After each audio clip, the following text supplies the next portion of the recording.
Jay, welcome to the show. So glad to be here, Sal. So this is an interesting one for me, right? So I'm just going to tell the audience like how this all came to be and why you're on our show. So you guys sent us some samples of your product, and I'm typically the guy that looks at supplements or products and helps determine whether or not this is something we'll even consider working with. And I was really skeptical right out the gates, like really skeptical. So your product is a patch that you put on, and it produces effects. Now, I initially thought, oh, this must be a transdermal. Sure. It's gonna deliver some kind of transdermal compound or whatever. And then I looked at it, I'm like, there's nothing in this. Yeah. In that way. Became more skeptical. Yeah. Even more skeptical. So the skeptical skills just started broke, right? Yeah, and I was like, this. I mean, I'll be honest. I was like, this is. You're not the first guy. Yeah, this is nothing. This is like total whatever. Yeah. And then you guys sent over some studies. Yeah. And I looked at the studies, and I was like, are these real? Like these are well made. Like these are legit studies That's showing what won you over for sure. and like a real effect. It's real deal. Like a real effect, like a significant effect. Yeah. So I went through the studies, but I was still, I'm still a skeptic. I'm always a skeptic.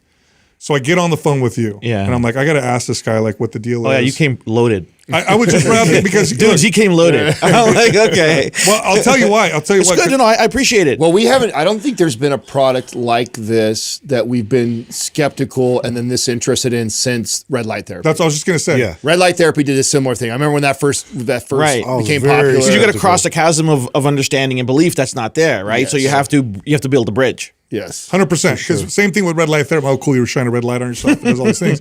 And then they did the same thing. They sent us studies. I saw the studies, and then I was like, huh. Then we talked to them, and now, obviously it works. And now everybody knows it works. But Everybody this was knows back it when. works. So with your product, I got you on, and that's why I'm asking you all the questions while we're on the phone about the studies and how this works and how you came up with it. And you got me interested enough, definitely, to have you on the show. And I will say, we've been trying some of them, and Adam's been having some pain issues. Yeah. And he's been using the pain one, and he explains it. He says it takes my pain from an 8 and a 9 down to like a 5. Yeah. Or something like that. Well, That's what we see in the study. Okay. that's the best way I could describe it. I don't know how else to describe it other than That's I've what had the study shows: 50% reduction in perceived pain. Okay. So explain what these patches are and how you came up with them, and then let's talk about these studies because it's wild. Yeah, it's make a crazy. believer out of me. And again, if I didn't see all these studies showing support, there's no way I'd believe it. So Okay. let's start there. No, thank you for the open mind, because they say, a mind is like a parachute. It only works if it's open. Right? Because there's so many things happening in the world that we don't have time to stay on top of it. Right? The second thing I'll preface, and we can go down two different roads. We can go down the really in-depth road, or we can go at the high level. And I think you dudes are going to be like, let's go into the deets, which is great. Everything in neuroscience, and I'll argue anybody, is a theory. If anybody says they understand how our mind really works and everything that it does and how it does, we don't know. All we can take a look at is develop theories and then figure out what's the likeliness of this is what's causing the cause effect. Okay. So if there's anything that I say that doesn't make sense, or you want a deeper implementation, we can talk about it. I might say that I don't know. There's a lot of things I don't know, and we just measure the effect, right? We're looking at what's happening. So I think we all agree that our nervous system is in charge, right? It runs the show. Every physiological function has some kind of neurological control, right? That control in humans, and I only studied humans. I didn't. People say, what about animals? I go, I don't know about animals. I've only studied the human EEG. That neurological control is expressed in brainwaves. That is the language of our mind. Alpha, beta, delta, theta, gamma. Those are the brainwaves we can read with the equipment that we have today. Is there other stuff going on? Quite possibly. We don't know. But this is what we can study. And EEG studies and QEEG studies are the backbone, the gold standard of understanding normative neurofunction. Okay? And we can see those networks. And so what is a neural network? A neural network is a combination of brain waves connecting one region of a brain with another region of a brain, right? So it's a little spark of brainwave activity of a wave, but it's never a straight line.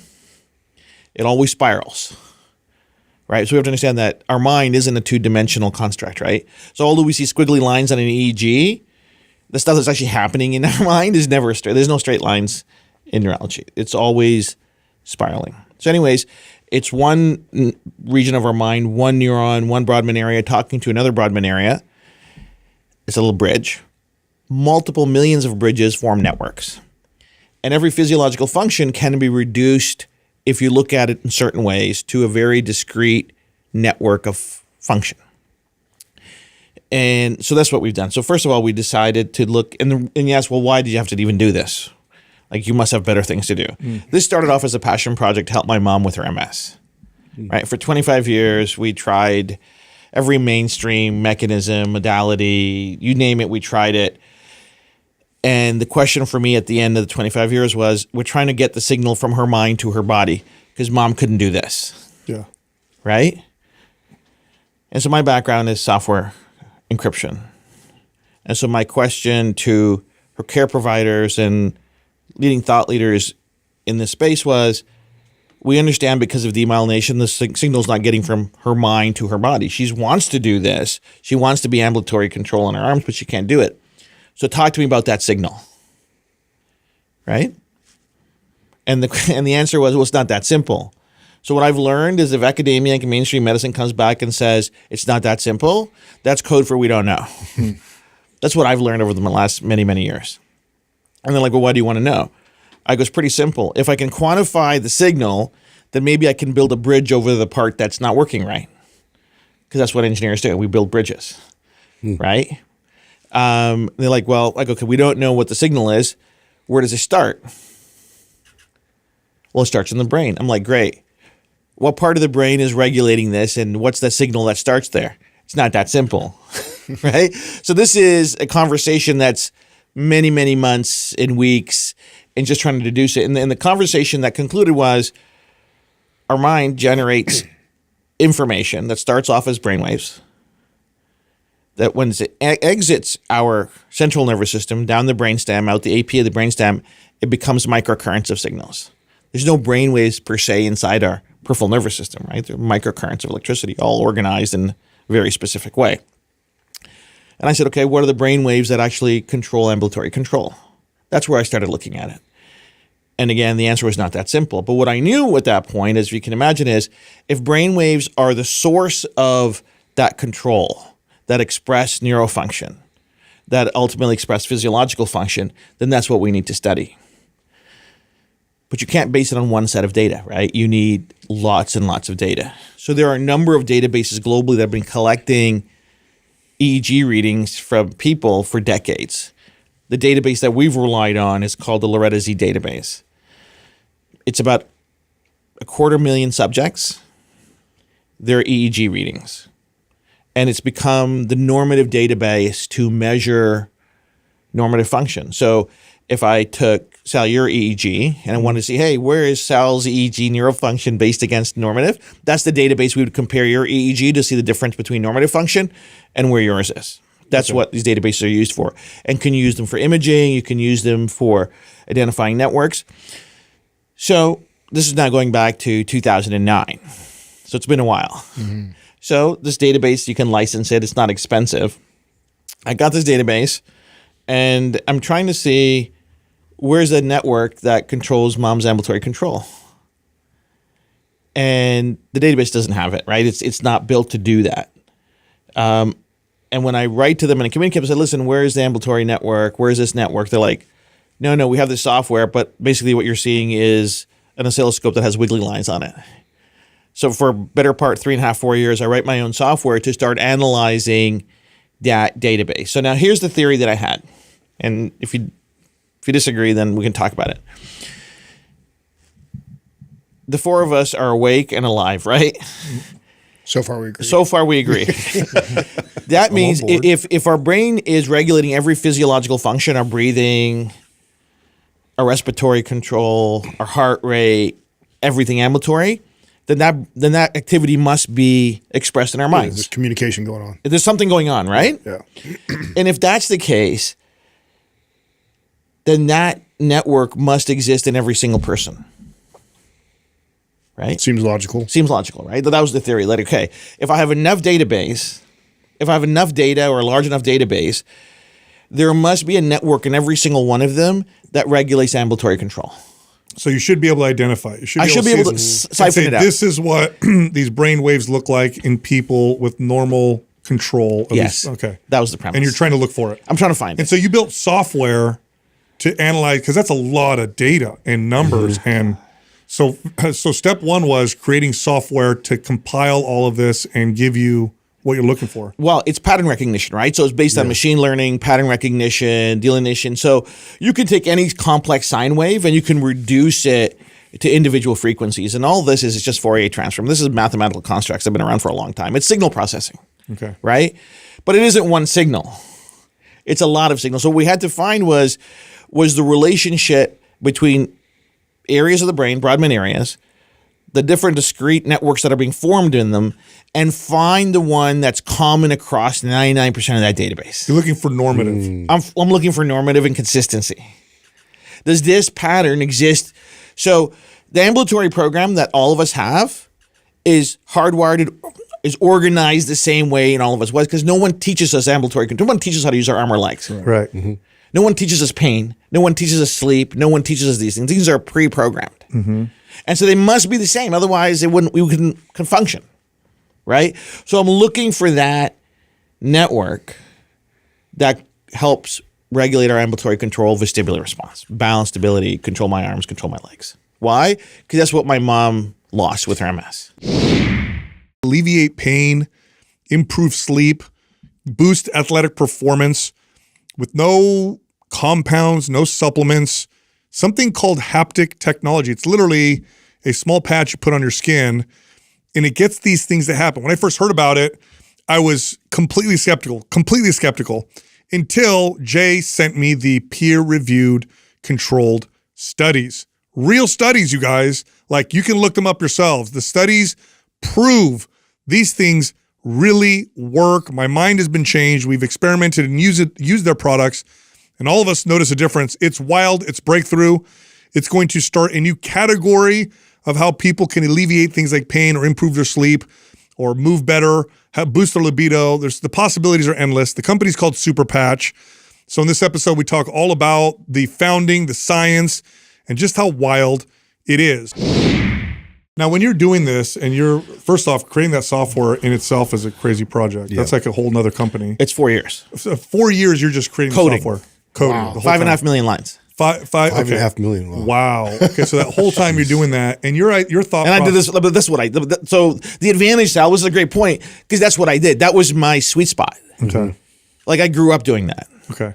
Like, that's where I'm at home. Okay. So 5 years, you're creating the software that's going to break this down for you. And your Yeah. theory was, if I can identify what's normative, Yeah.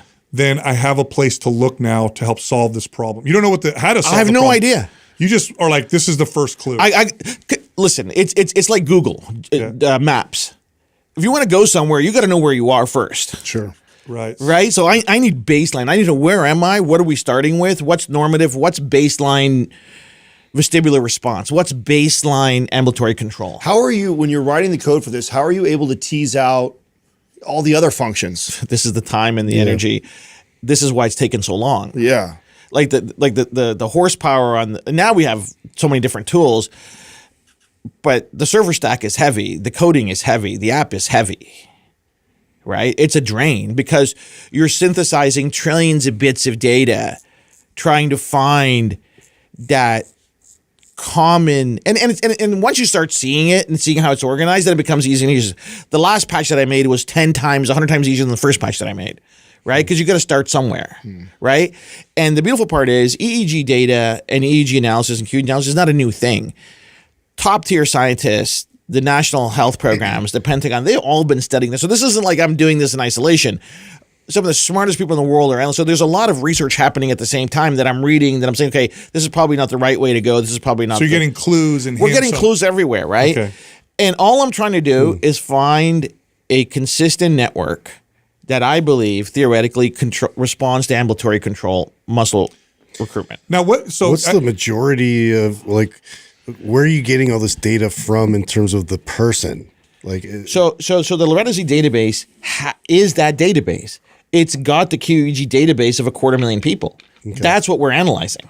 And it just varies across the board. This is a beautiful part. It's age 2 to 85. Okay. 250,000, like that's a lot of people. Yeah. That's a lot of data. Which is actually really good for what you're trying to do. It's absolutely the perfect thing that I'm trying to do. Without it, I couldn't do it. Yeah, because normative. Could you imagine if I had to go collect? No, I know. That would no, it's not a going to lifetime happen. just to gather that data. No, but this was a lifetime of people that have been studying this, right? There's so many people looking at this. Now, what made you, at this point, I got to ask you this, because what I know of MS is that the essentially the communication highway, the myelin sheaths, right, that protect the nerves, is becoming damaged. Yes. And so the signal's not getting to the place. Yes. When I hear that, I'm focusing on the myelin sheath. I am not even thinking about what made you go in that direction. Well, you heard what he said. His engineer Brian thinks of creating a bridge. He knows because he knew there was no road. The road's blocked there. I'm trying to create a bridge. For 30 years, they haven't been able to fix the myelin issue, the demyelination issue, right? So I'm like, they can't fix it. So what do? I knew that I had to build some kind of bridge over the broken part. But before you do that, you got to know what normal looks like. Oh, I got to know what do I got to get across the bridge? Am I building a railroad track? Yeah. Am I building a highway? I got to know what is that information that's got to go across because they can't tell me. Got it. And because I don't know what it is, I got to go to source. I got to go to first principles. Where does it start? Because once I know where it starts, then I can trace it. Got it. So you're thinking, let me figure this out first. Once I see what's going on, then I'll know what's going on. Then I'm going to try and build a bridge. Then I'm trying to build a bridge. Yeah, it seems impossible. That's crazy. Of course, but this is the thing. I believe that every challenge that we ever was put in front of us, the big guy upstairs had a plan for us. Okay. If he didn't train me with his gifts of being able to understand and learn and mathematics, I couldn't do what I did. So I don't take any credit for it. People are like, oh, you're so smart. I go, I got nothing to do with that. Mm-hmm. I'm determined. I got nothing to do with that. Our personality is God-given. I believe this wholeheartedly. And you're motivated because it's mom. Because I'm motivated because it's my mom. Yeah. So I have a great career. I'm financially independent. I got a great marriage. I got great kids. I take care of my parents. Check mark, check mark. I knocked the American dream out of the park. I hit for the cycle. Now what? Now what do you do? Yeah. Mom's still sick. So the motivation is there. The desire is there. The curiosity is there. And I have the time and resources to do it. If I didn't have the time and resources, this wasn't going to get done. No one was going to believe that this crazy guy was going to sit there for 15 years to figure this thing out. No one would invest in it. So if I didn't have my own resources to do it, it wasn't going to happen. Yeah, because that's trying to raise money for that idea. No chance. Impossible. No chance. Yeah. Now everybody wants to invest. I'm like, no. Yeah. No thanks. So in that 5-year period when you're you're creating the software, you start synthesizing this data. When was the first breakthrough or aha moment? There were so many. So because you got to triangulate down, right? Okay. Because there's seemingly an infinite amount of data, an infinite amount of computations that you're trying to do, right? So you're thinking, where do I start? Right?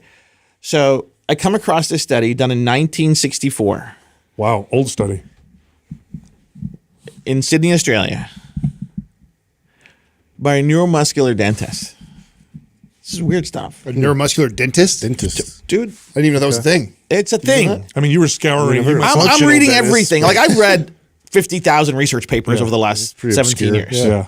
So I've been there with a loved one where you're motivated. You're like, you're motivated. I'm going to read everything. Because you don't know, because I don't know. Yeah. Okay. Right. So the part of the learning is disqualification, and this is important. Disqualify, and this is important. Disqualify, this is important. But you can't. But every time you read a paper that's worthy and that has informative, it's got 200 references that you also have to read. Yeah.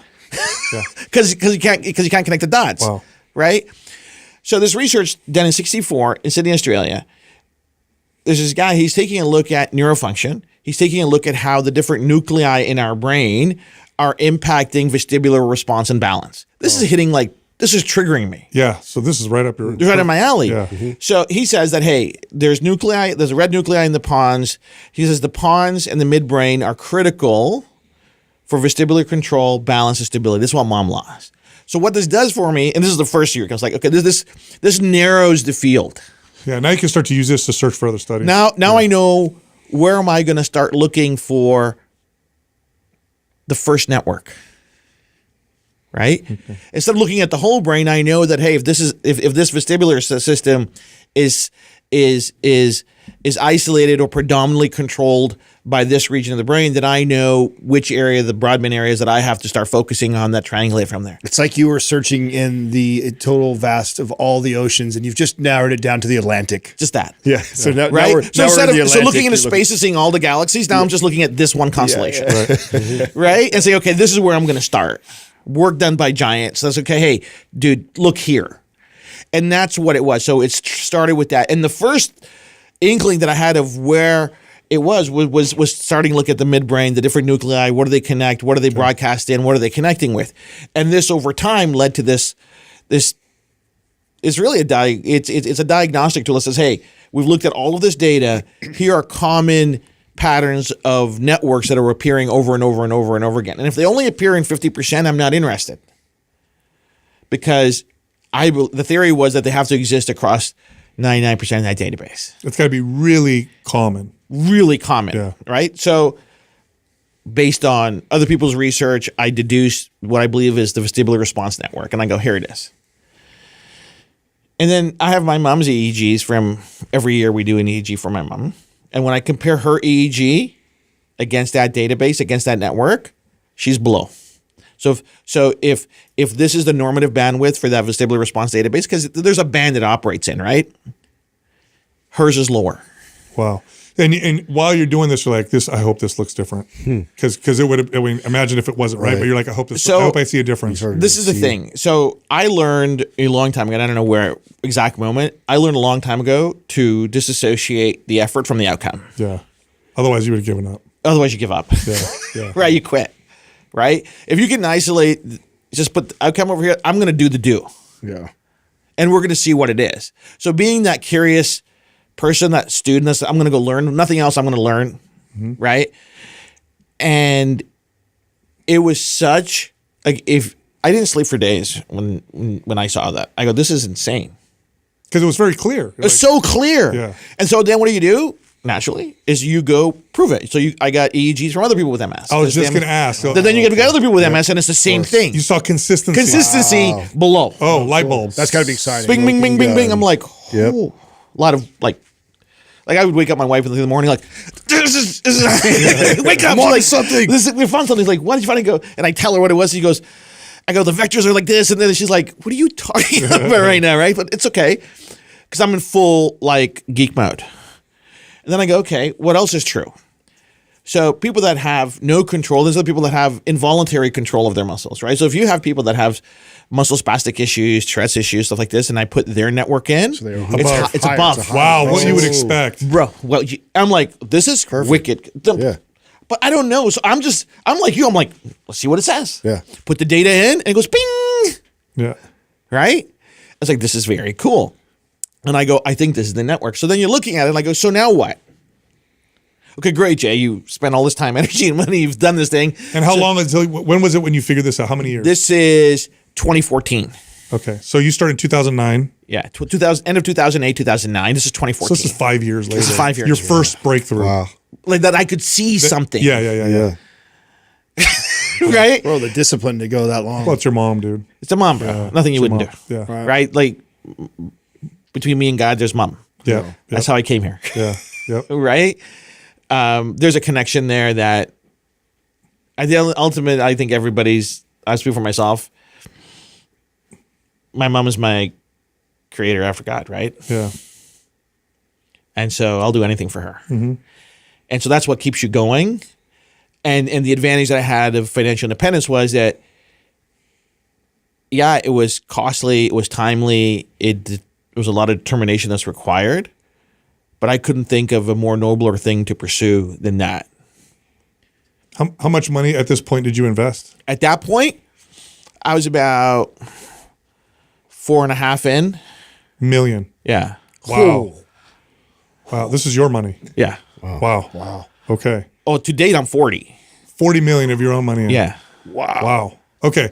So So, you're this is Talk that. about conviction, bro. You got to have some serious. hold on. conviction. How was your wife with this? So 5 years in, you're just throwing money at this thing and studying. So I was very fortunate to hit it out of the park 3 times in big ways. I could afford it, Okay. right? If I couldn't afford it, I couldn't have done it. Sure. Right? Did you go in knowing that? Did you know like this is going to be millions? I had no idea. Oh, okay. I had no idea. Wow. Because I don't know. Because I'm starting from what I've because I've been studying neurology since I was 13 years old, since mom got sick. I mean, there had to have been somebody though along the way that's just like, this is going to cost you millions of dollars. Bro, No, because no one would, because we didn't know what we were looking for. nobody's ever tried to do it. Right? And the few people, like, I know a lot of people in New York and Toronto. I mean, these are big financial centers. Like, hey, I got this idea. And they're like, what are you doing? Yeah. Are you insane? I'm like, possibly, but my question is, what if? Yeah. Right? So it's that much time and energy into it. And then the question is, so now what? The question is, how do I still help my mom? So then I go back to the first premise. If these waves are responsible for that physical response, right? Mm-hmm. Can I move those waves in her network into normative function? And then what will that do? And what will happen then? Yeah. So now the question is, how do you that? move those? How do you move those waves? Okay. So where does that take you? So then you're like, how do I do this? Right? So, I mean, my first thought is pharmacology. That's what I'm thinking. but I've tried it. That's right. That's right. Yeah. We've what am I tried thinking? it. Yeah. You guys we tried it for 25 years. So you can't, I've tried nerve conduction. I've looked at it and it didn't cross the chasm. The light at the end of the tunnel was always a train. Like, do you know how many times my mom and I felt like Wile E. Coyote? You're going down that train track. Yeah. You think it's daylight, but it's a train. Yeah. You're like, okay, this is not going to work. You got to come back. Right? So now what?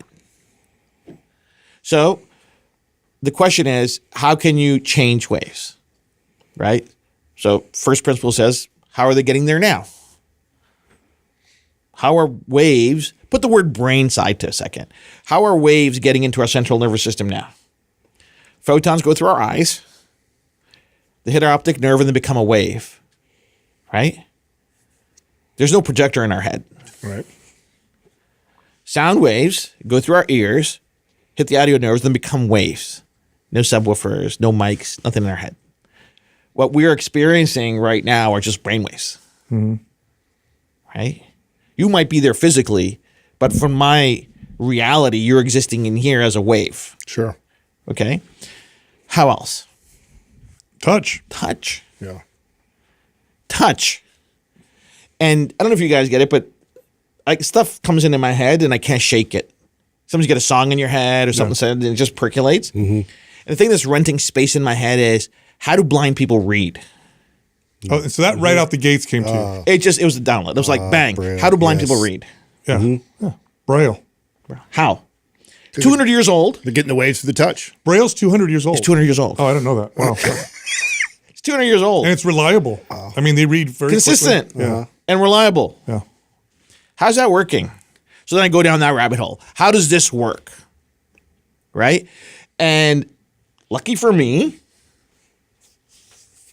in 2010, these guys published a paper out of California, Dr. Julius and Dr. Papupian. They discovered for the first time the ion channels that actually generate that micro electrical current from touch, texture, and pressure. And they term it piezo 2. So we've known forever that our skin is sending information to our brain. We know this. Yeah. And the cool thing about Braille, that you just said is 200 years old. We've got to have a lot of data on Braille. We have none. Yeah. You're kidding me. No. The exact underlying mechanisms are unknown Wow, for 200 years. because it works. Because then we're like, who cares? Because it works. Yeah, so who cares, Like, right? like, do you care how it works? No. Okay, that's my point. Yeah. Wow. Okay, good point. That's all we need to know. Right? Good This is the reality of it. Okay. Right? But I'm curious, like, how's that happening? And there's so much research coming in from all over the world about piezo 2. These guys are just top tier people. And these things over the now last 17 years, I'm going to jump forward. So piezo 2s are proving to be the primary communicators in our body that generate the electrical signals, but they're saying they're also responsible for also intercellular communication. Like, these things are super critical. So any piece of tissue in our body that doesn't have piezo 2 is pretty much an unsensitized piece of flesh. If it doesn't have piezo 2, it's dead. So PSO2? Is that what it is? PIEZO 2. Okay, so So these are ion channels. Okay, that- and this is basically communicating to the brain. So what the what's piezo do is, happening. so as soon as we touch, that sensation you're feeling. Crystals being associated with that. Is that part of it? Piezo2 is just a channel, right? So it sparks because of touch, pressure, vibration, Okay. right? So they surround the different receptors in our skin. And what are they using? Calcium? Are they calcium? Yeah, potassium, calcium. There's all the electro. but Okay. it's and it's a microcurrent. Okay. Okay. And this is what's generous. I'm like, this is very curious. So at least now I know the mechanisms that are going to eventually send some signal to our mind. Do you go down the rabbit hole of like acupuncture and massage? All of it. therapy? I've studied yeah. all of it. 'Cause I would say that so, for sure. Got to be a lot of connection here. Along this way, because I'm reading everything, right? So I read a study coming out of the University of British Columbia, 2 doctors, Kennedy and Inglis, smart guys. And they've been mapping the mechanical, because now I'm studying skin receptors, right? Yeah. So This is where we're at now. Right? This is the next thing. And they published a study now done in 2002. And they mapped out receptors on the bottom of the feet. And their conclusion is this, that these receptors play some role in postural stability and balance. Oh, I'm like, course. bing, bing, bing, bing, bing, bing, bing, bing, bing, bing. What's this? oh, so you see balance, you see these receptors. Yeah. Mom. I go, I'm on track. Got it. Something's happening here. So more research needs to be done. Like, that's the famous line in all research, right? But more research. So I find one of these doctors. He's gone on to something else, and I said, "Hey, doc, my name's Jay. I'm trying to do this thing. I read your research paper. You said more research needs to be done. Do you have any more research?" Hey, Jay, thanks for calling. We couldn't get any more funding on this scope, so we didn't do any more research on it. They were knocking on heaven's door, as far as I was concerned. You see, academia is completely driven by funding for research. Right. If they don't get the funding, the research stops. Yeah. Why? And not to speak, because I think it's important work with it is very important, but they're driven by the need to publish, Yeah. not solve a problem. Engineers have a different mindset. We're like, okay, there's a problem, Solve it. solve it. Right? So I'm going to try to find all the variables as a part of the solution, the equation that's going to lead to an answer that I need. So I'm like, so now I went from brain waves to receptors, and now I've condensed it down to the bottom of the feet. So I'm just going with the wave, right? I'm not fighting anything. I'm not resisting. I'm saying, okay, wherever this leads, I'm going to go. Yeah. So now I end up at the bottom of the feet. I'm like, okay, what's here? And the first thing that I deduce is I combine different receptors on the bottom of the feet because that's where the research was.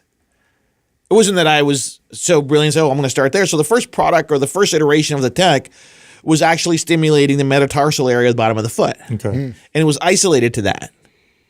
And the first thing that I made was a pad that would go into an insole or a pair of socks that could stimulate that metatarsal spot. How did it work? And it worked. What do you mean it worked? How? We could see improvements in balance stability. So the first product I made was a pair of socks. And you tried this on mom and other people? Yeah, we have a study on it. Wow. 31%. So people with issues with balance. with gait balance stability put the socks on and it improves. By 31%. wow. But but more than that, I said no. This is not enough. I need to see the neurological connection, right? So you would think that you're wearing socks, I'm wearing socks. I don't know if you're wearing socks, but we're all wearing socks. Is that this shouldn't be registering as anything consistent in our somatosensory cortex because that's where all peripheral stimulation ends up when we process it first. That's where the signal goes, right? Okay. So I reach out to the foremost EEG, QEEG expert in the world. His name is Dr. Robert Thatcher. He's retired now. He's in Tampa, Florida. He's written the literal textbook on QEEG analysis. Okay. And I went down to Tampa and I said, Bob, these socks are going to register a consistent signal on your software. Forget about my software because I can't use my software to validate. Right? I can only, because people say, well, this is your software. You could jerry-rig the software to say whatever you want. Mm-hmm. So I need to go to an FDA-registered product, software that's used by the Pentagon and NIS and all these other amazing places, and he's the guy. Sick. I go, he's like, that's not going to happen, Jay. Just save your money. And I'm like, entertainment, I'm willing, because this is the resistance I've had. You talk about skepticism, bro. Nobody wants to put their name beside it because what I'm proposing is so radical. Mm-hmm. So it's this relentlessness of pushing to saying, try it. I'll pay for it. Try it. I'll pay for it. Try it. So he agrees. We brain map 35, 40 people. That pattern on the bottom of the feet is consistently registering Wow. on the somatosensory cortex. That's cool. Statistically significant. He's like, this is impossible. Why does he think it's impossible? Because it's not something that you don't feel your socks, do you? No. Okay. Yeah. It's not registering. It's just noise. Okay. He goes, this is a very discrete, and he goes, and it's isolating to the bottom of the feet. Because the somatosensory cortex has different regions that speak to different parts of the body. That's where the sensation. He goes, this is impossible. I go, I know, but it's happening That's cool. consistently. So how did you design the socks? Like, I'm So curious. this is the thing. So now it's just math and iteration and why it costs so much damn money. Because you have to try it, you have to make it, And you have to test try it. it again, and run the EEG, and test it again, and test it again, and test it again, and again, and again. You're literally approaching this like an engineer. Yeah. How deep? Hey, how deep are we by the time this into the socks? I'm 8 now. 8 now. I'm 8 now, right? You gotta make like a cool timeline. You know? It's about 8 now, right? There's a timeline and there's the cash register. Ding, ding, ding. And my parents think I've lost my mind. My siblings think I have lost my mind. My in-laws think I've lost my mind. The person that I give so much credit for supporting me is my wife. And she's like, you do you. Because she's seen me do crazy things in my life. She goes, if you put your head to it, there's nothing you can't do. She goes, if you want to do this, she goes, I'm with you. That's great. Right? Otherwise, because if she said, no, we're support. done, then I would have stopped. Yeah. Wow. So you're creating these socks. You're changing them a little bit. You're testing with EEGs. You're changing it a little bit. Yeah. Testing with, and it's just literally like an engineer does with a product. There's no choice. I mean, how's that not a super profitable product by itself? Though It is. We sold 7 million pairs globally Oh shit! Oh, at there you $40 a go. pair.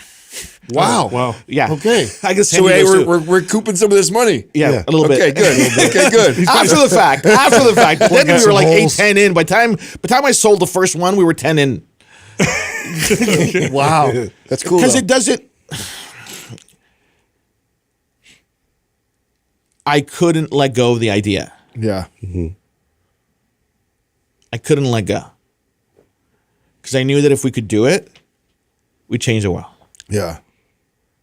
Well, you got to be excited. You're getting closer and closer now at this point. And every day you're getting a little bit closer. So you make a pattern, and people say, how did you figure out the pattern? So there's a couple of things. Number one, it's iterative. It's completely unintuitive how this thing works. You think it is the way it is, but it's not. And it's also completely proprietary, right? I mean, there's a lot of time, energy, money to figure out that algorithmic relationship between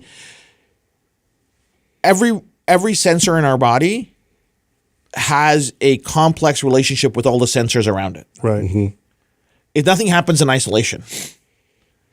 Nothing happens in isolation. And it's happening in real time. And our mind is so brilliant that you got to just get it close. Because what are we doing? All we're doing is calibrating a skin sensation that's like a tuning fork that reminds the central nervous system what it's supposed to be, right? So if I have a tuning fork that's tuned to 440 hertz, and you have one that's 440 hertz, but yours is 500 hertz, and yours is 300 hertz, if I bang mine, only yours is going to vibrate. Yours is not going to vibrate, and yours is not going to vibrate. That's harmonic resonance. So all the patch does is when we put those ridges against our skin, is we're creating a tension field around that area of the skin. Those receptors are firing. That's it. so it firing. harmonizes it. And it collaborates that signal, and our mind, we're not teaching anything to our mind. It already knows it. It's already there. It's pre-programmed. That's what the database told us, that this is normative. It wants to get here anyways. How did you go from socks to patches that you can Great wear question. anywhere on your body? Because Great question. I would think, oh, bottom of the foot makes sense. You stand on your feet. Of course, that has to do with balance. Are you thinking like, are there different parts of the body that are associated? No. Yeah, Nothing, but also like, the 35 people you were testing this was this consistent across the board? Their all of experience? them, every single one, 35, 100%. Same experience. Same experience, all registering. Okay, and I'm like, okay, cool, this works. This is great. But what else can I find? The question is, what other patterns exist? So the socks is going, it's great. Mom loves the socks. Her energy levels are higher. I can't get her out of the wheelchair because of entropy over time. It's just one of those things. But what else can I improve? So I just start finding new neural patterns. from all this data. And From all this data. You're using your software to look I'm using for- the software. So what other? Okay, we have this one. What else is there? Then you say, oh, here's a pattern. It registers a neural network. What does it do? Then you have to go out there and look at mainstream medicine and other research, saying, okay, what could this likely be doing? Right? Somebody gives you the answer. It's like, okay, what possible thing could this be? So then you got to work backwards, saying, okay, these Brodmann areas relate to this. Right. This frequency typically relates to this. Could it be this? This is why this thing is so iterative and so damn expensive, because you don't know what you have until you get into it. Right? So then you have these complex patterns that to stimulate it, it's going to require very complex stimulation on the skin to do it. And I know the bottom of the feet's not going to offer me that. It's like, okay, where can I do that? Is it even possible to do it on our larger dermis over our arms or our legs? And this is completely investigation. 2017, right before Christmas, a study comes out of Japan. This is mind-blowing. These guys published that if there's a sensation on our body, on our skin, it's permanently imprinted on our somatosensory cortex, and it will recall it if that sensation is ever felt again. Meaning, There's a memory. there's a permanent memory in the somatosensory cortex of skin sensation. Not my findings. And all of a sudden, light bulbs like bing, bing, bing, bing. Whoa, whoa, whoa, whoa, whoa. What do you mean? And then I'm like, and then you have another down. It's like, but of course. When you were kids, you ever draw something on your sibling's back and ask them what it was? Yeah. How does that work? Yeah. How does that work? Think about it. Like, we take all this stuff for granted, but our skin is in real time communicating messaging and memory and recall all the time, Of course. right? I'm like, okay, so what does this mean? That means it doesn't matter where it is. All I have to do is generate that signal. How do I do it? And then you go deeper. And then you spend some more money and some more time and some more energy to see how we can collaborate it. And there's no way to knit these complex patterns into the socks. Number one, it's not possible to do it. Second thing is, suppose we could. When you put the socks in the washer and the dryer and they come out, how are you going to match them? Oh, yeah. There's a practical issue. Yeah. There's a practical doesn't make any sense. Like, the average person can't tell the difference between one pattern and another pattern. So how do I do that? So the second thing that we looked for was that came out was sleep and then pain. That we could see clearly networks. Because there's so much research done on the neural matrix of pain. I was just going to say, there's a so lot. much. There's so much. And the sleep networks are so well studied. So we can triangulate a lot more closely. Yeah. This is likely sleep. This is likely the pain matrix. Right. So we just build on that. And we start eliminating and start codifying. And then we get to where we are today. So that's been the development process of this thing. Wow. But completely. And the thing that saved us ultimately was 3D printing. Because when we went to the patch, now I could just 3D print it out and test it a lot quicker. But the first 5 patches I had to do with micro tooling. Oh, you're kidding me. The first patch I made, 1,200 iterations of micro tooling to get it God. right. Oh my God. 1,200. That's 1,200 iterations of micro tooling. Because what has it got to do? It's got to work no matter which way you put it. Yeah. So upside Right? down, left, right. Yeah. So the complexity of over-engineering is like, they go, why don't you? Why? I should have to put it a certain way. I go, nobody will use it. Yeah. If it had to be directional or located in a certain place, this is dead. Stick to the socks. So the reason it's so complex, it has to be over-engineered to work no matter where you put it and whichever direction you put it. That's the complexity of it. Got it. Right? But that complexity to make requires really precise micro tooling that you have to go over and over because you're not going to know until you make it. Now, so for people listening, these are small patches that there's no chemical in them. It's literally just stick it on, and you can see and kind of feel. Looks It's almost looks like Braille. it's almost like tiny bit Yeah, braille. looks Yeah. like Braille on It's micro ridges. Looks like looks like Braille on a Band-Aid. and that's what's creating the signal. So No, but so sorry to interrupt, but the Yeah. correction is the patch is not creating the signal. The skin sensors are creating the signal. The signal is endogenous, meaning our body is creating it. Right. All that the patch is doing is creating tension on our skin and the receptors by putting it against it. right? And then people ask, well, yeah, I can see you putting in the first time, but how's it still keeps working? Yeah. Right? Every movement. Now, so I'm wearing one right now, right? And I've already admitted how much I notice a difference in the pain. Have you done tests or have you done studies where if I were to just push my finger there, Yeah. instead, like what would that say? Would it do something different or would it do anything? So surprisingly, there's a lot of research on that. Because I think that has to do with like acupuncture, massage. Acupuncture, all of it. So the natural thing is when we get hurt, we rub our arm. Yeah. Yeah. We're interfering with that signal. That's all we're doing. That's all we're doing. We're causing another signal just to cause static on it, right? That's why icy hot works, by the way. Same thing. It's just confusing the coolness signal. confuses- Well, even when you say right now, like that's such a like. I mean, we do it with my son. Like he hits some. Oh, just rub it. Rub Of it, rub it, course, rub it. but of course. Like, it's not like you're fixing. No, but we take it for granted, Yeah, right? exactly. It's not like someone. What is the mechanism? Like, We're confusing the I didn't signal. read a research paper on that. I was like, you just do that. You've learned innately to So just. here's another thing. So you guys might be aware, something called stochastic resonance, right? Meaning that if you put noise against a faint signal, the signal becomes clearer. It's mind-blowing. It's stuff we use in signal processing all the time. So if you don't know, if the signal is too faint, put more noise into it in the surrounding area, and the signal becomes clearer. Right? So imagine, here's an analogy, I don't know if it's right. If you have a piece of white paper and you take a glue stick and you write the letter A on it, you might not be able to see it because it's so faint. But if you put sand on it, You'll see it. you're going to see it. Right. Right? Very similar. Yeah. So the more noise you add to any signal, it's going to become clearer. I didn't figure this out. This has been around a long time. Right? So that iterative process, to that point, yeah, there's been a lot of research that's been done on confusing the signal or entering a new signal, right? And this is what neural implants do. What do neural implants do? They put them in your spinal column, or they put them attach them to your vagus nerve, and they're just zapping the nervous. They're trying to interrupt a signal, right? The concept with the patch is so simple, right? Because what we know is the skin can read. Braille proved that. So all that matters is what you're writing on it, right?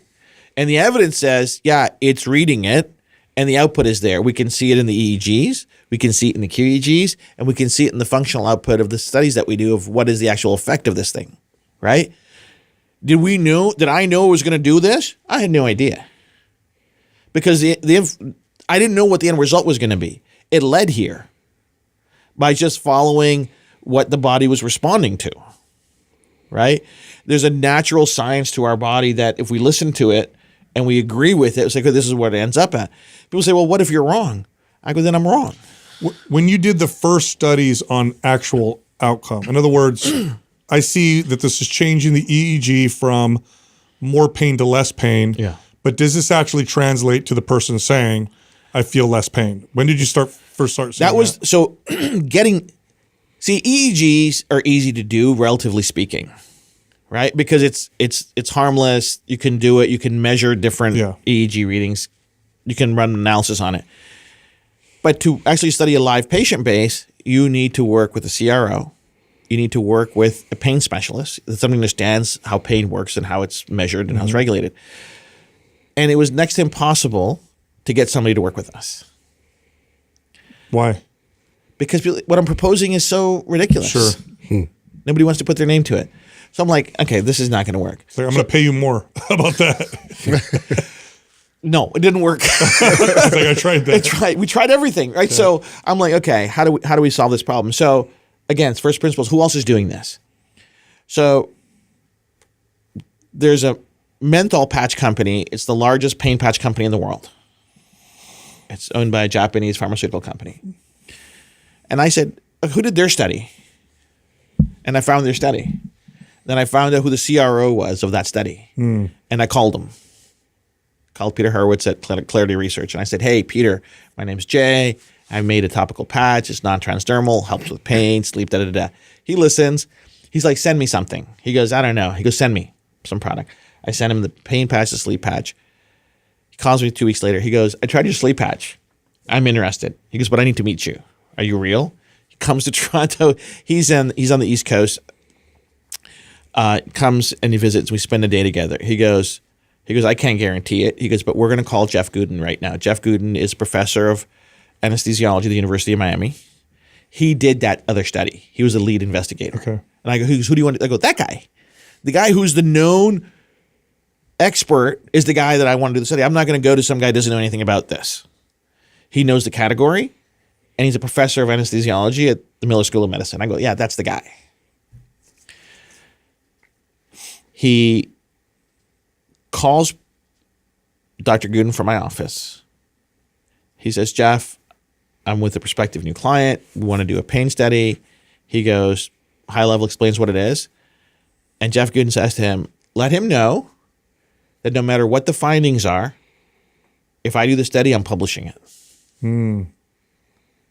It's going to cost them money. Big risk.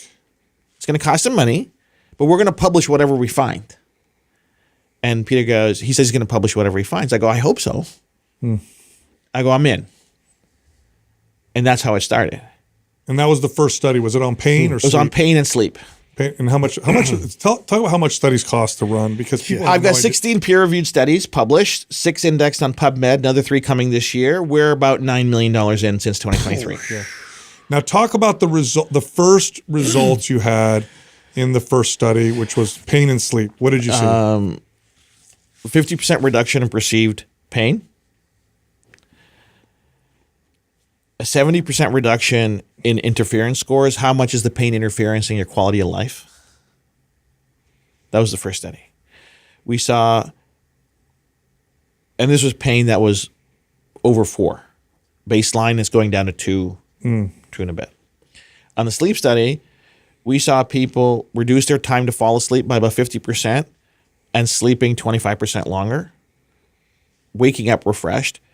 The part that really changed the quality of life issue in the sleep study was this. These are all people that had bad or horrible sleep. At the end of the 2-week studies, 85% have good or great sleep. 85%. 85%. Wow. Before the study, 85% were waking up 3 times during the night. At the end of the study, 85% are only waking up 1 time during the night. Wow. Complete change in quality of life, Crazy. right? And we're like, oh, this is exciting. How pumped was he when after he did this? Yeah. How are these I mean, he's got to researchers- be blown He's away. like, he goes, you want to go public? I'm like, no, I'm not. Because listen, in not in a bad way, it's like, you need to talk to my friends at Big Pharma. I go, no. I go, this is a whole different deal. I go, this is the path before the pill. This isn't the deal to sell out to Big Pharma. That's not the plan, right? Because that's not aligned with what I'm trying to do. And I don't have anything against Big Pharma. They solve a lot of problems for a lot of people, but it's not the road that I'm on. People are like, oh, you want to pick a fight with Big Pharma? I go, no. I want to give people options, drug-free options. So this data, which is crazy, by the way, 50% reduction. It's like that's pharmaceutical territory. Just for people who aren't familiar, It's a big deal.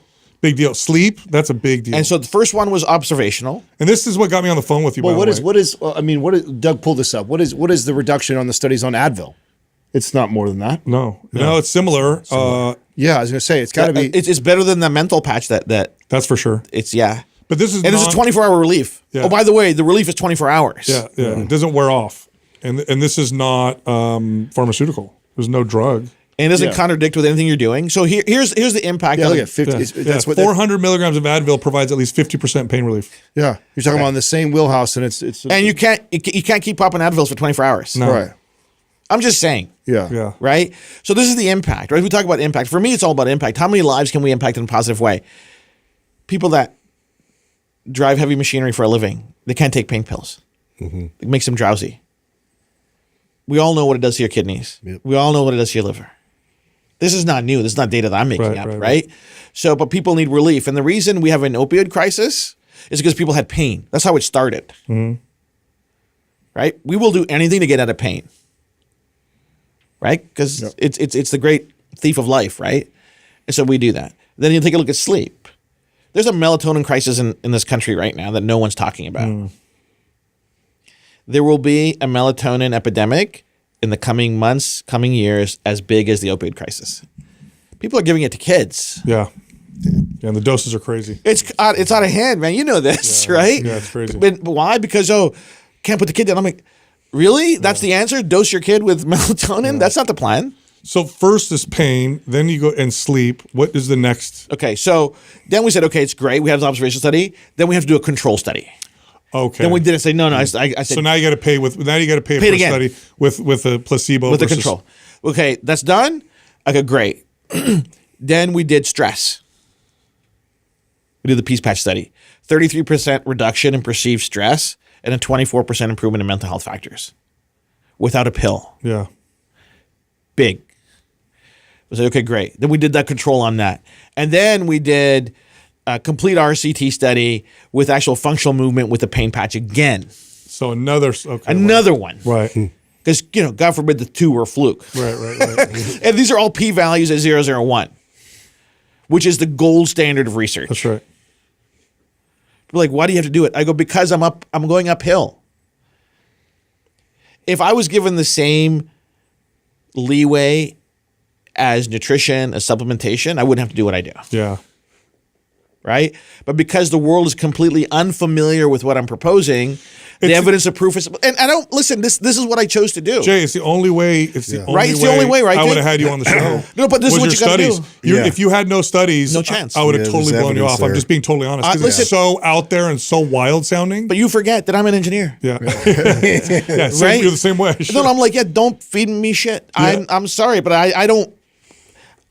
I'm the hardest person to get over on the math. Which makes you the perfect person to do this. Like, people give me some stuff. I go, this is not real. Like I see problems in Excel spreadsheets and production. I'm like, yeah, that's wrong. How do you know? I go, this is what I do. That's wrong. You can put a spreadsheet the size of this table in front of me. I look at it for 30 seconds. I go, yeah, see that data, that number there? It's off. They go, why? I go, I don't know. You wrote it, but that's off. So I got to ask you this because this is totally radical, totally different from anything else. The data is wild, and you have 6 published studies now. No, 16 published 16, studies. excuse me. 6 on PubMed, 3 more coming. So reviewed, and so this is all peer-reviewed, published, but there's actually better.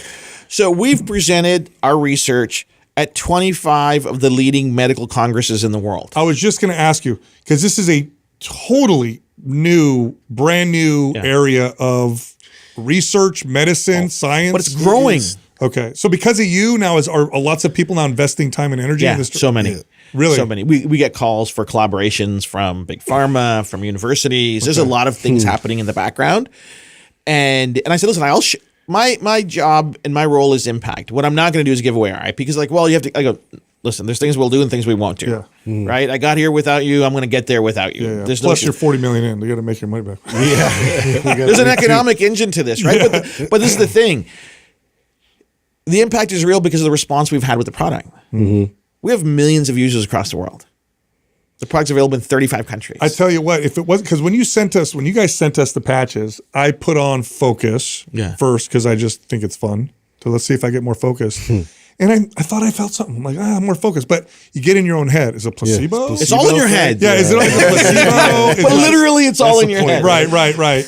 And then Adam's trying out the pain one, and I try the sleep one out, and I come back. I'm like, I'm telling you guys, I think this is crazy. And then I look at the study. I'm like, this is wild because it's not like a little bit of a difference. No, it's significant. It's a really big difference. It's in statistically the data. significant. Yeah. And it's clinically significant. Right. That's where the rubber hits the road. Explain the difference. So statistical significance is a math thing. Yeah, it's like, is it more than 4%? More than the? Is it this? Like, it's with a p-value. So statistical significance is p-value. Right. Do you have enough people to get you a p-value that's strong, right? And I told the guys, I go, listen, we got to get 0.005 is what's required, but I want 0.001. Why? For me, again, it's detached from the outcome. If I don't get the result I want, that just means I got to go back and redesign it to make it better. People say, what if the study doesn't come back? I go, that's just the answer that I didn't design it right. I know that this is possible because of what the EEGs, I know I can get it there. I just didn't design the right stimulation. So I got to go back and I got to do a better job, right? Or a newer job. And that gives me so much freedom to not worry about what the outcome of the study is going to be. If it doesn't work, it doesn't work. Right. I'll just do it. I'll go make a better mouse trap and you do it again. Right. But if I was a public company or I took investments from people, all of a sudden it's a different game. Now you're answering to different stakeholders. Yeah. Talk I need about to make my money back. just because we have a fitness, because you guys have a lot of different patches. Yeah. Talk about the athletic performance. So that's the last study that just dropped, the Victory patch. Okay. So explain that. So what does the study show on that? Because it's obviously a fitness. So we did audience. this at the University of Arizona with their athletic teams, done by Dr. Mark Saker, who's head of the medical director of athletics at University of Arizona. So we went, okay, where would it be cool to do this study? So now we're getting traction because we have studies, right? Now we're getting people that want to do studies. It's weird how that happened. Now we're Right? excited about it. Yeah. Yeah, it's because he was skeptical too. He's like this. I go, Mark, but what if you're the guy that brings this to the world with me? He goes, yeah, because I'm not interested. He goes, talk to me. So I spent days with him, walking him through step by step. He goes, this makes logical sense. I go, if it makes logical sense, there's no harm. We're going to get the IRB. Everything's done. We do this. So this is what we found with their D1 athletes: a 5 to 8% performance improvement in lower extremity power, knee extension, power output. Wow. And we see a statistically significant improvement in body symmetry, meaning weak side becoming as balanced as the dominant side. Right. We're talking about 5 to 8% in elite athletes. Yeah, you get people out Just there for people listening, Like, get this, like, to huge. let the that best settle in. supplement ever would produce like 4%. Like if you're lucky, of some kind of a difference. Like this, that's like a big for a D1 athlete. It's a big deal. Well, these guys are They're already checking all the boxes. they're peak. Yeah. Best training, best nutrition, best coaching, and the best genetics. I mean, it is what it is. You don't get to University of Arizona playing on their team if you suck. Right. Like I mean, that's right. You're in the program. Yeah. Right? They're already doing all the big rocks. They're doing everything. Yeah. And they have for a long time. Like you can't walk off out of your bedroom and say, "Oh, I'm going to go play for University of Arizona." That doesn't happen. No. There's a decade before that Right. of commitment. Right. Right? And if we can see the change there, I know it's going to be a much bigger change average people. for the average person. People say, why? I go, it's real simple. We adapt downwards with our neurology Yeah. because we can't consciously speak to those systems, right? Who taught us coping mechanisms when we were kids? Yeah. Anybody? Yeah. No. Nobody. And stress is the number one performance robber there is. Yeah. And it's the number one health issue, and by the way, in collegiate sports. Right.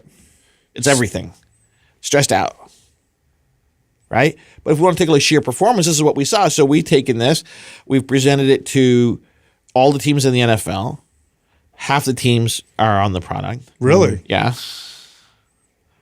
We've taken it to dozens of teams in the NBA, dozens of teams in Major League Baseball. We will be in every locker room by the end of the year. Can you stack patches? Yes, absolutely. And there's it doesn't take away from the other patch. No, because remember, all these networks are firing at the same time anyways. Oh, true. Yeah. They're all different highways. They're all different. They're all so So I'm thinking for an athlete, it's like peace, pain, Focus. focus, ignite, and you're just like, let's go. They go. So the stack that because my friend Jordan, like he talks to a lot of elite athletes, right? Yeah. Like yourselves and everybody else. And I go, you want to start your day and physical performance is your thing, put on the boost patch for energy, slap on the victory patch. And if you have a cerebral role to play, put on the focus patch, right? If you're just hitting people, maybe you don't need it. Have you? I'm sure you have. I don't know if you've done these yet, but have you done studies on stacking these to see if there's a cumulative effect? There is a cumulative effect. Okay. Why? Because neuroplasticity is real. When I started this, everybody thought neuroplasticity was voodoo. Yeah. So, but when you get your neural network into a better baseline, it holds longer because that's the new normal. So over time, what you find is your baseline is higher even without the patch, which is the beauty, Right. That's cool. right? What we're working against though is life, injury, illness, stress. Our environment is always compromising our neural networks. So what the patch is a good restore mechanism. Bring it back to normal, bring it back to normal. When we start building on that new baseline, that becomes our new baseline over time. That's cool. Yeah, it's great. That's really cool. When I was thinking about this, something came to mind. Did you look into any of the studies with like kinesio tape and like the All of it. Yes, skin So stretch receptor? there's no.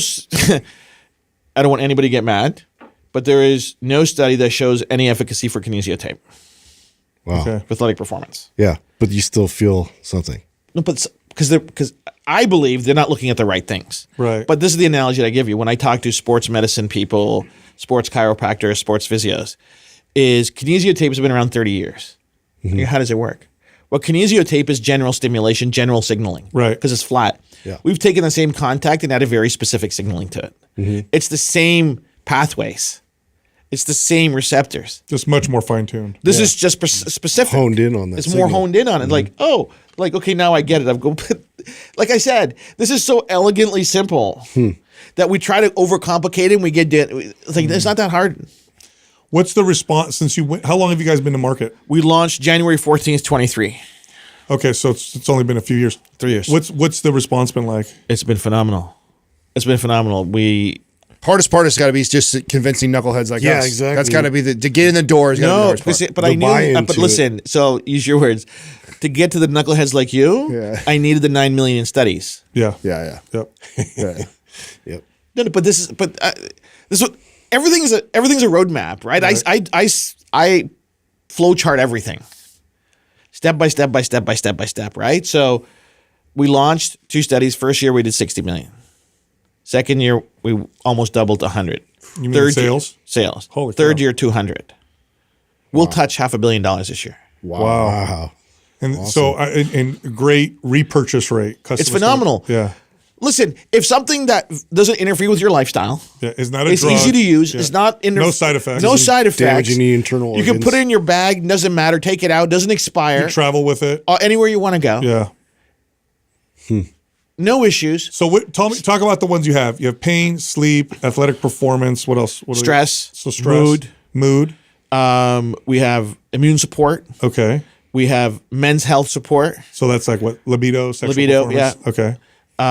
What did we cover off? There's 15 different solutions. We have Zen, which is flow state. Zen's like one of our last products and probably one of our best selling products now. Okay. It gets you into flow in 15 minutes. Really? Oh, that's cool. Wow. Yeah, the golfers are losing their God, how mind. cool would that be to like do that with Brain FM? Yeah. Oh, yeah. No, listen, Combo, yeah. so my friend Jordan was at this crazy golf tournament this past weekend and just given the Zen patch out to all the golfers. They're like, dude, I'm in flow. I'm in zone.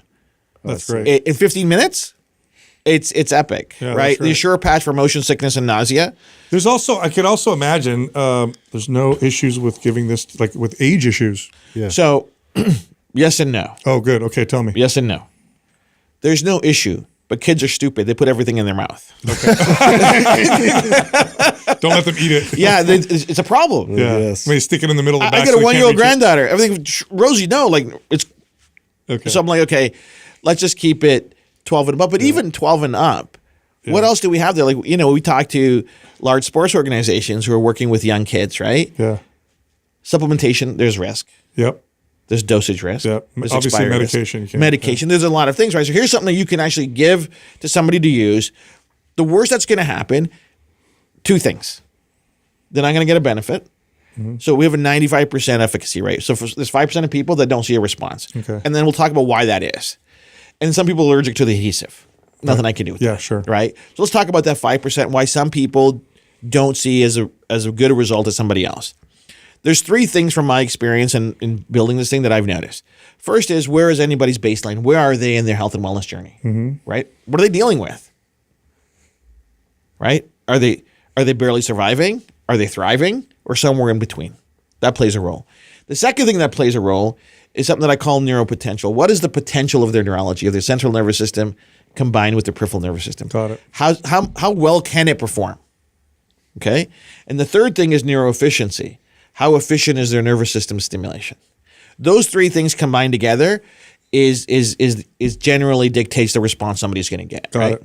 And we're like, well, that's illogical. I go, I know, but if I don't tell them, then they go, oh, I didn't get the same response as Sal did. Well, yeah, well, look at you. And look at Sal. I mean, there's 2 different people. But So- 95% efficacy is like you can't expect. anything Yeah, well, better that's than cool. So is it more or less common that somebody who is really unhealthy is going to feel the difference or not feel the difference? So the healthier you are, the more likely you are, or like what's the It correlation? depends. Oh, it depends. It depends, right? So we don't talk about conditions, right? So we're classified as a as a class 1 medical device. Okay. Right? So which means general health and wellness for the large part. We could talk about the thing that's changing. So the study shows pain relief. The study shows But you can't sleep. say this is for this disease. migraine, or this is for No. Right. Right? Why? Because now we're getting into classification of a condition and a disease, Totally which we don't different. want to be into. Right? So people say, look, what are you dealing with? I was asked, what are you dealing with? Aches and pains? Try the Freedom Patch. Got it. You're not sleep. Well, sleep is not a disease, right? But if you need better sleep, do this. Stress is not a disease. Right. You can have stress It's not a disease. We all have stress in one way or Right. another, right? So we're very, because I don't want to cause problems for myself or the company by going down roads that I don't. Have you thought about looking at appetite suppression? Yeah, looking at it right now. Yeah, So we know 'cause that the that's huge. Ignite patch does it, but the study's on right now. So we did a small pilot, isn't published. We saw about a 20% improvement in RMR with the Ignite patch, and we see 20% improvement with resting metabolic rate. yeah. So someone's metabolism got faster. Yeah. By 20%. Yeah. In About hundreds of calories. in a study. It's on right now. Wow. Wow. Yeah. Yeah, that's fascinating. Well, that's crazy. It's nuts.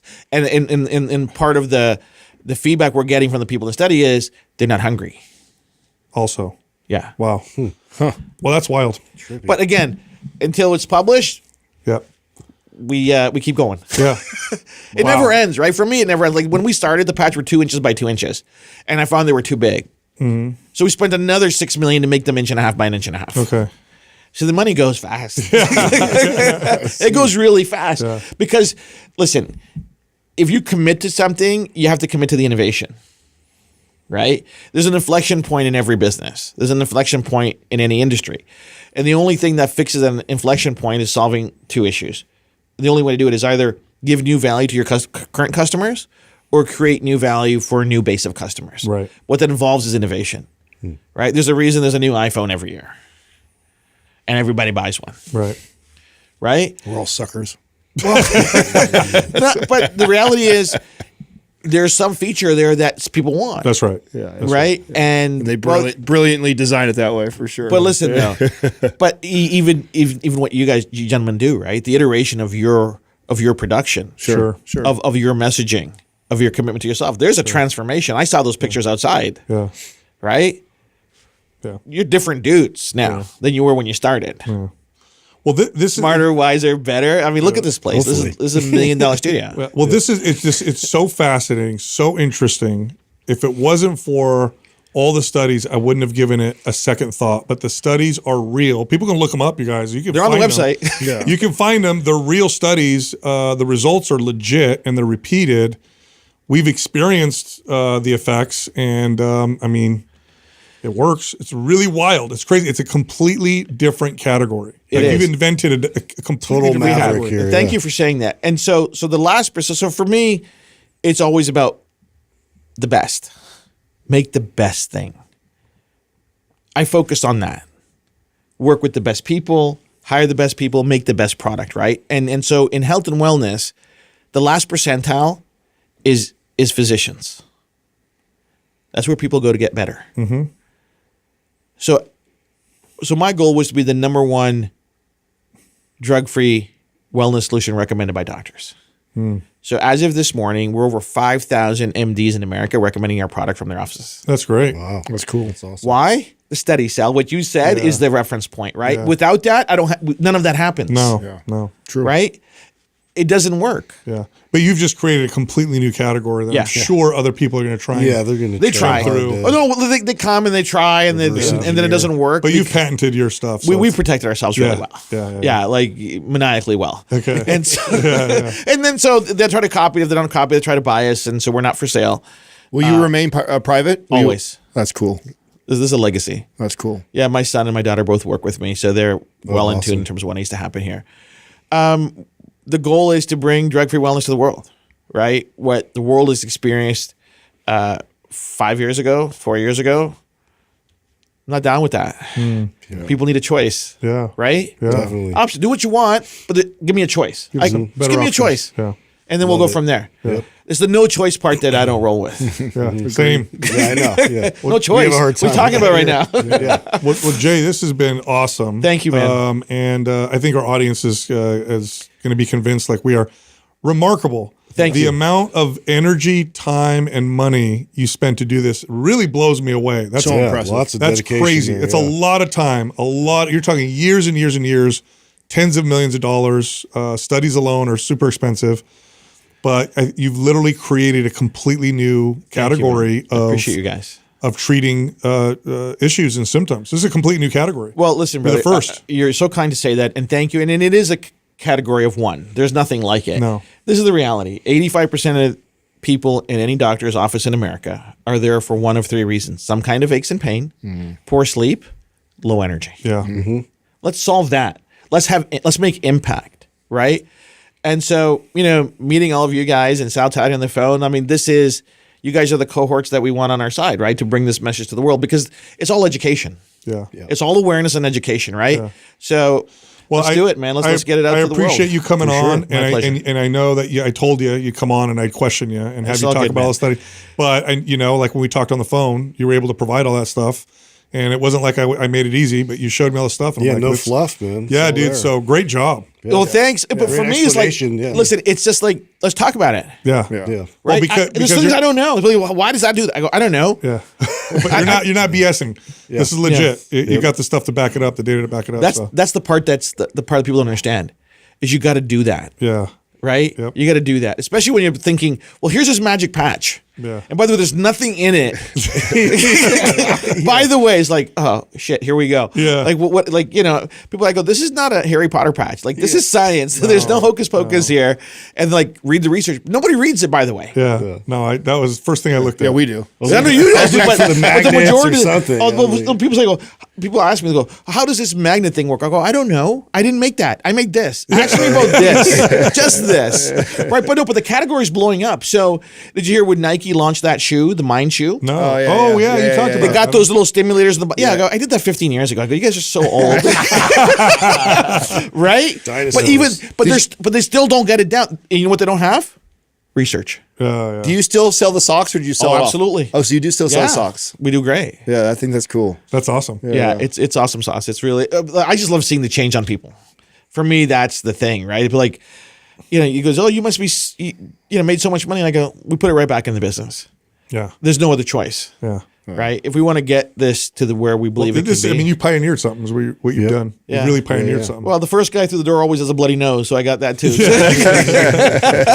Well, hey man, Very cool. Thanks Very for cool, coming on. Jay. This was My pleasure, really, boys. really Yeah, it's awesome. impressive. Really appreciate what you're doing. You guys, And won me over. like I said, one of my favorite things about what we do, regardless of how stubborn paradigm I is can be, is I love getting my paradigm shattered. I love getting my mind changed. You totally did it. Yep. Thank And you, so yeah, great job, dude. Thank you, dudes. Great job. Appreciate Thank you you. guys all. You Thank got you so it. much. Right on.